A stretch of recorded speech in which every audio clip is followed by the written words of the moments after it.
My mom once said, "You don't even have a stable job. You can watch your brother's kids." Then she left 3 children on my doorstep, without asking.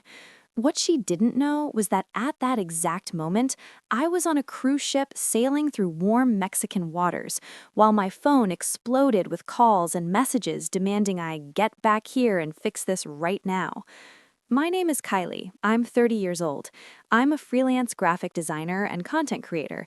I run my own business, own my apartment, and I'm doing just fine.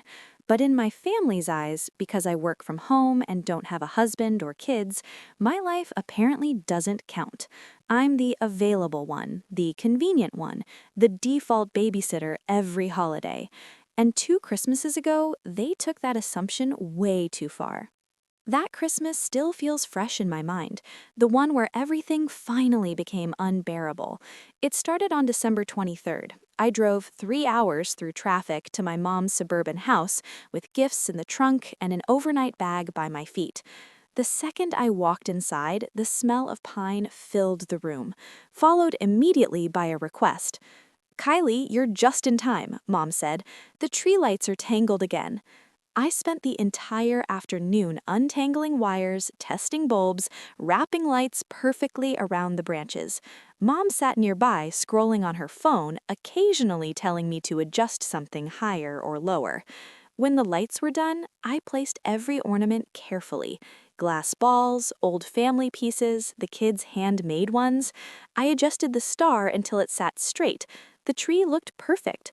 Then came the gifts.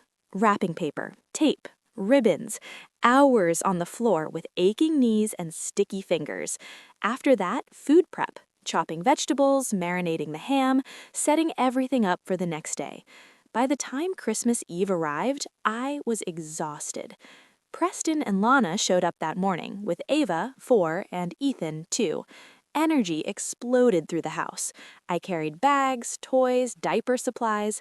Mom hugged them, then turned to me. "Kylie, can you watch the kids while we finish setting up?" That quick favor lasted the entire day. While the adults relaxed by the fireplace with eggnog and laughter, I managed chaos. Ava tore through wrapping paper. Ethan put everything in his mouth. I cleaned constantly, built toys on the floor, bounced Ethan until he calmed, prepared kid-sized meals while the adults enjoyed full plates at the dining table. I ate in bites, standing, distracted. That evening, the moment that broke something inside me happened. The tree glowed. Everyone changed into cozy pajamas. Mom clapped her hands. "Family photo time!" They gathered in front of the tree, Preston holding Ava, Lana beside him, Mom smiling wide. I was across the room on the couch, holding Ethan, who had finally fallen asleep against my chest. I didn't want to wake him. The phone timer went off. Flash. They checked the photo, laughed, took another, and another. No one looked at me. No one said, "Kylie, come here." No one waited. I sat in the shadows, holding a sleeping child, watching the perfect picture I had made possible. Quiet kids, clean space, everything ready, and I wasn't in it. Weeks later, Mom framed that photo and hung it above the fireplace. It stayed there for 2 years. That was the night I realized I didn't exist in their picture, literally or figuratively. Fast forward to late November, 2 years later. I was deep into a major rebrand project when Mom called. She sounded cheerful, casual. Then she eased into it. Preston and Lana needed a break. Just adults, no kids. And the kids? They could stay with me, Christmas Eve through the 27th. I said no, calmly, clearly. She brushed it off. "You're at home anyway. Your hours are flexible." I explained again. Deadlines, clients, real consequences. She reframed everything. My work was flexible. Preston's stress was real. Helping family was expected. Then she said it. "I already told Preston you're excited to host the kids." She hung up. Later, I found the email she'd sent to the entire family announcing how thrilled I was to host the kids. That's when I understood. She wasn't misunderstanding me. She was erasing my no. So I did something different. I booked a cruise. Quietly, I changed the locks. installed cameras, cleared my work schedule, packed sunscreen instead of guilt, and I left.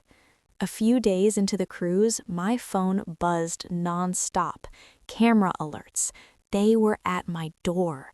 Suitcases everywhere, kids crying in the cold, doorbell ringing, knocking, anger, confusion, a neighbor threatening to call the police. They had no choice but to leave. I watched it all from my cabin balcony, ocean stretching endlessly in front of me. I didn't answer a single call. Later, I sent one photo to the family chat. Me, smiling, blue water behind me. I told you I wouldn't be there. I'm living my own life. Then I muted everything. Back home, consequences unfolded without me. Plans collapsed, tensions exploded, relationships cracked under the weight they'd tried to dump on me. When I returned, something felt different, lighter. I blocked numbers, deleted chats, and set boundaries that couldn't be argued with. Months later, I saw that old Christmas photo again, the one without me, and for the first time, it didn't hurt, because I was finally standing in the center of my own picture. Boundaries aren't selfish, time isn't disposable, and no one gets to pause your life for their convenience.